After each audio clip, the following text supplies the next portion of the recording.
My Destined 1, Tensura x Arifureta by Void Kane. Ch33. Reunion. Hajime and Rimuru drilled through the floors of the Orcus dungeon to get there as quickly as possible. Seal analyzed the best spot and Rimuru used a magic circle of disintegration to pierce the floors. Kaori and Shizuku were about to be killed and they saved them from the brink of death. This could be considered coming at short notice. Kaori called Hajime's name. She realized that it was really him with all his changes. His body was more muscular, his hair was white, and even the aura around him had changed, but Kaori knew it. That gentle gaze was the same as that of the person who made her fall into despair for falling into the abyss. Shizuku didn't recognize Hajime, but called out to Rimuru, who hadn't changed at all. He was looking at her with a smile. Her soul really glows the same as Shizu-san, Rimuru though. Are you okay, Shizuku-chan? Here, take this. He threw a healing potion on Shizuku and she was surprised to have all her injuries healed. At this moment the other members began to descend. Hajime picked up Yu like a princess and gently dropped her to the ground. Rimuru did the same to Sakura and Shia was sad to be left aside. Kosuke fell to the ground and everyone ignored him. Hey, Rimuru! What was that magic? How is it possible to disintegrate the ground like that? Endo? His colleagues were surprised to see Kosuke. At this moment, two swords clashed in the air. Rimuru stopped a man with white hair and skin who was trying to cut off Shia's head. Milo gave a smile at having his attack intercepted and stepped back. All the others were shocked by the man's speed and widened their eyes. The only ones who could see Milo were Hajime and Sakura, but they saw that Rimuru would defend the attack and did nothing. Hajime-kun, let me take care of this one. Shia-chan, take this and heal Meld-san. Right. Rimuru handed Shia a healing potion and pointed to Meld lying on the ground. Shia agreed and walked toward him. Shia's voice trembled a little as she realized that she was almost beheaded. Rimuru went into battle with Milo. Catalya, kill everyone. I'll kill this one and then help you. Milo spoke and attacked again. The students were surprised by the various strange events. Kosuke saw them and waved. Guys! I brought help. They looked at the help that Kosuke pointed to. The boy with white hair and black clothes. Hajime didn't even look at them and spoke to Yu. Yu, could you protect them for me? HM. Yu agreed and slowly walked over to her classmates. Hajime turned to Sakura. Sakura, Yu. I will protect these two. In case you need help, just call. She spoke and took out her katanas from the treasure chest. At this moment Kaori approached. Hajime-kun. This is Nagumo-kun. Kaori called out to Hajime and Shizuku was confused. Kaori was worried as she thought Hajime had come here to die. Hajime just ignored Shizuku and spoke to Kaori. Don't worry, Kaori. Just stay here and wait for me. Hajime said this and pulled out two giant crosses from his treasure chest. These were cross drills that could be controlled by Hajime and contained machine guns and would help him kill the monsters. Kaori and Shizuku were surprised by the unknown objects and said nothing more. Hajime took a few steps forward and spoke. Hey, you there. If you run away now you might stay alive. What did you say? I didn't come here to kill you, I'll only do that if you stay here. Hajime advised Catalya to surrender. Rihajime had no interest in killing her. He just wanted to save Kaori and would save the heroes group as a bonus. If Catalya wanted to run away he wouldn't mind. You must be joking. Kill him, she ordered, and the space next to Hajime blurred and a chimera attacked him. Kaori and Shizuku tried to alert him, but it wasn't necessary. Oi, what's that? Are you a street mage? Hajime used his metal arm and threw the chimera away. To Hajime invisibility was nothing. That was because he had detect presence. Catalya was surprised and ordered the others to the attack. Hajime pulled Donner and Schlag out and went on the attack. Two brutals tried to attack him, but were met by shots to their heads. A super-fast black cat attacked him from behind and Hajime just moved his metal arm to kill it. Dopan. He shot several chimeras that were invisible and they fell dead. Catalya and the students were stunned and Catalya sent another horde of monsters. 5 brutals tried to attack Hajime. Dopan. He would shoot and kill, simple as that. He momentarily stopped to reload and kicked the four-eyed wolf that tried to attack stealthily. Hiu! The wolf gave a cry of pain and was thrown far away. 3 black cats attacked at the same time and Hajime easily killed them with shots. The same happened with 2 chimeras that tried an attack from above. No matter how you looked at it, it was a one-sided battle. Who is he? Kuki was leaning on Ryotaro asked the students, but none of them seemed to know. They all wanted to know who this overwhelmingly powerful person was. Some of them were also staring at the battle between Milo and Rimuru that only left sparks of swords and shadows behind. At this moment the voice of someone who had been forgotten, as usual, was heard. You guys may not believe it, but he is Nagumo, huh? Kosuke spoke and everyone looked at him as if to say, did he hit his head? To them Hajime was dead, and even if he was alive there was no way he could have such strength. Kosuke smiled and said, it's serious. I was surprised when I found out too, but he crawled out of the abyss with his own strength. That really is him. Kosuke also added that he had seen the status board. The students believed and were happy that Hajime was alive. Even the boys who envied him because of Kaori were happy.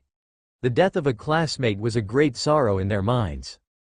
Kosuke also said that the person fighting at high speed was Rimuru. Only one person was not happy for the survival of his colleagues, it was Hayama. What the pack are you talking about, huh?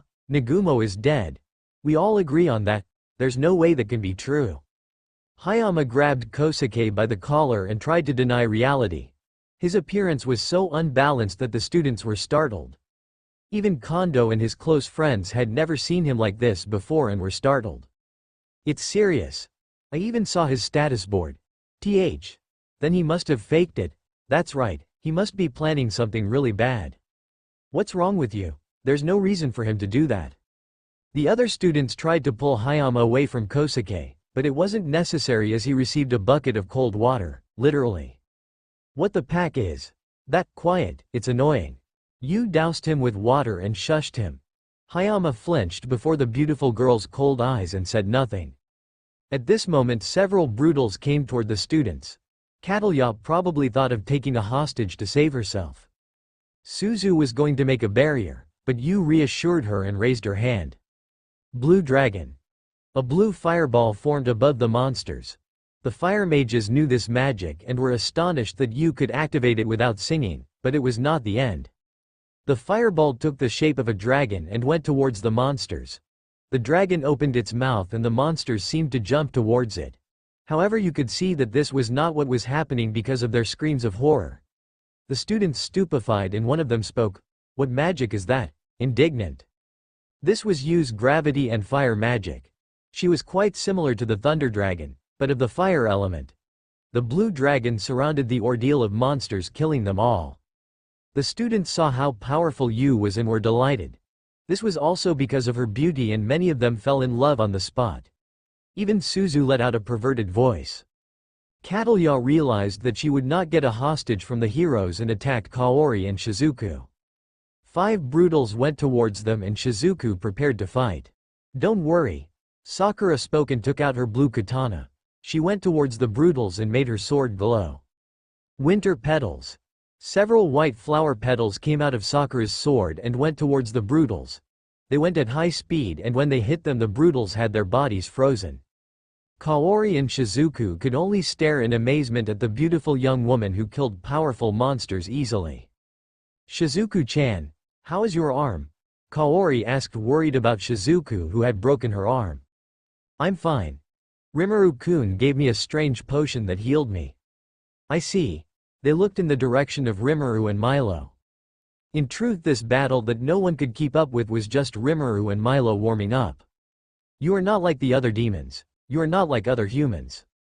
Tchin Rimuru and Milo commented and crossed their swords once again. This Milo had the same strength as an unawakened demon lord and was a little weaker than Hajime.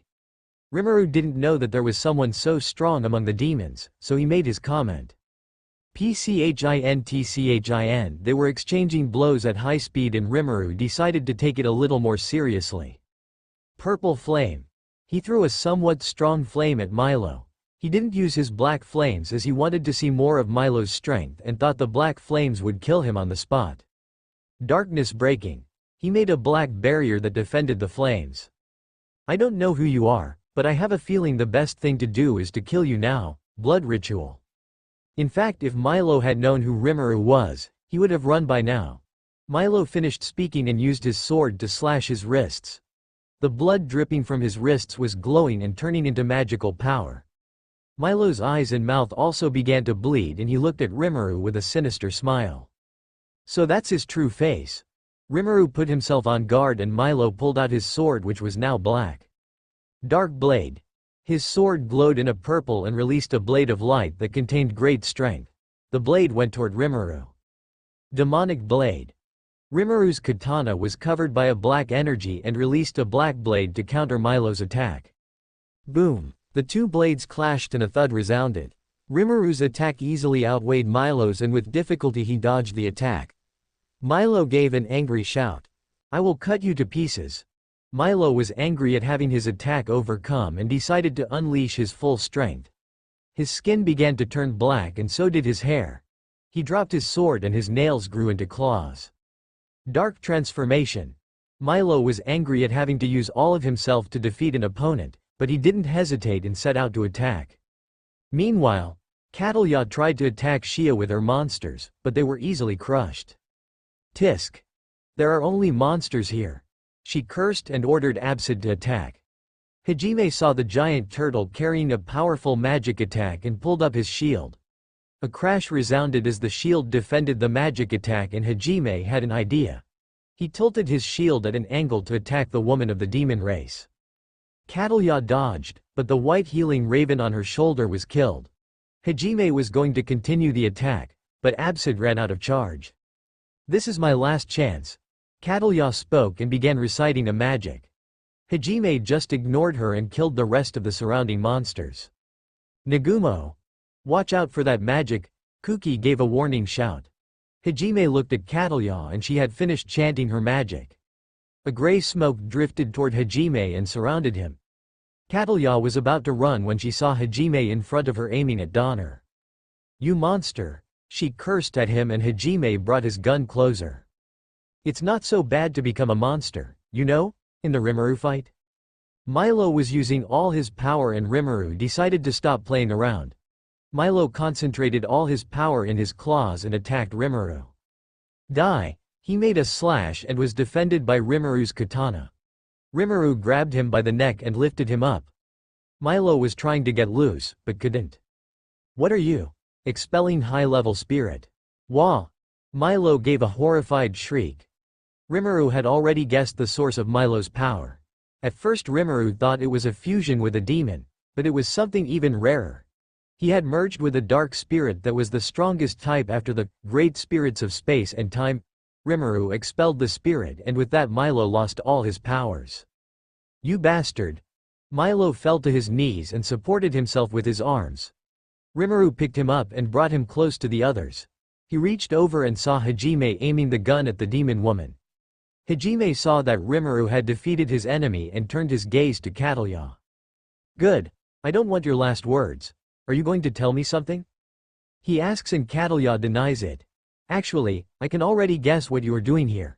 You've come to dominate the dungeon, right? What? You came after the magic of the gods. That might have something to do with the demons controlling the magical beasts as well. I see. So you are like him. I think you mean the person who mastered a dungeon. Since you won't reveal anything, then die. Wait, Nagumo. A voice interrupted Hajime from pulling the trigger. Hajime didn't even look as he already knew who it was. It was our hero Kuki. Don't kill her, prisoner. Let's take her as a prisoner.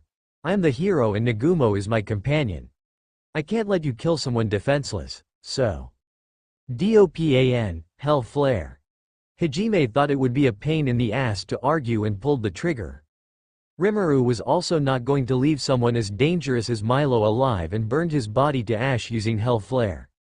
Even though Milo had lost his connection with the dark spirit, he could regain it after a while and the best thing to do would be to kill him.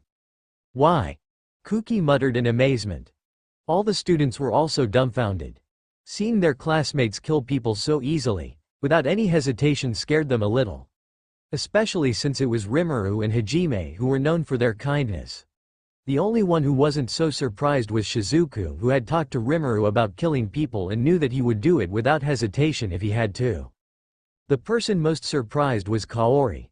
Not because of the murder, she knew there would be a lot of that in a war, and even if indirectly, she would cause people to die.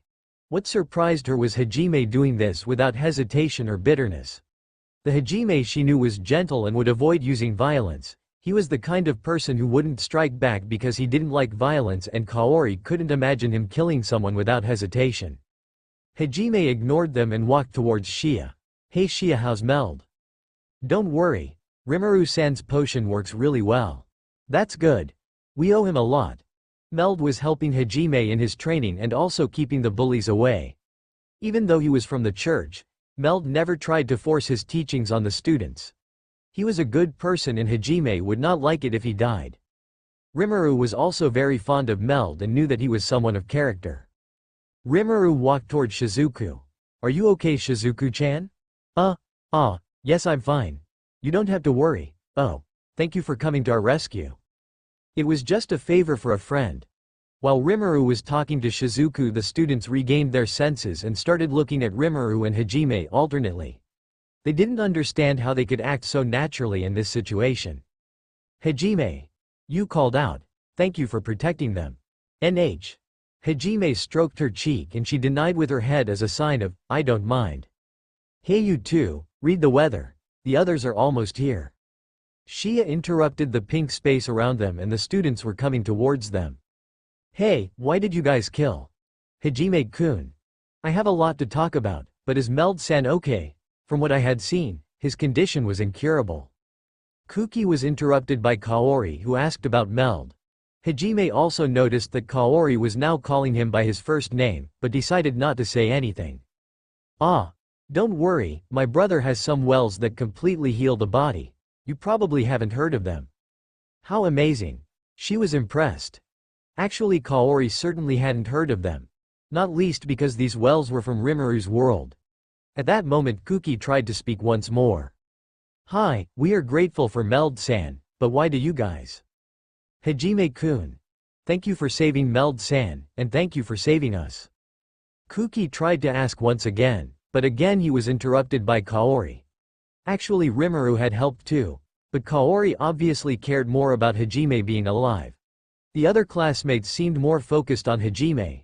This was due to the difference between the current Hajime and the old one. Kaori just ignored Kuki. She could only look at Hajime. She approached him with her hands clenching her dress to keep from crying. "Hajime-kun. Thank God, Gusa, that you're alive. Hiccup at that moment, I'm sorry Hiccup that I couldn't protect you, and wah."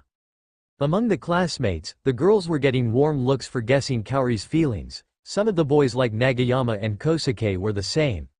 However, Kondo and his gang had bitter faces and Kuki, the densest hero in the land, couldn't understand Kaori. Hajime was feeling a little guilty for not warning Kaori immediately about her survival. "What can I say? It looks like I made you worried. I'm sorry for not telling you about it right away. As you see, I am alive. So there's no need to apologize. In fact, please don't cry." Hajime's gentle look when he said this reminded Kaori of Hajime when they talked in the moonlight. As soon as she saw that look and remembered that night, Kaori involuntarily jumped on Hajime's chest crying. Hajime could feel several stares piercing him, but he didn't care. Hajime was happy that Kaori was okay and also that she didn't mind the changes in him. Hajime hugged Kaori and lightly stroked her head. "I'm glad you're okay too."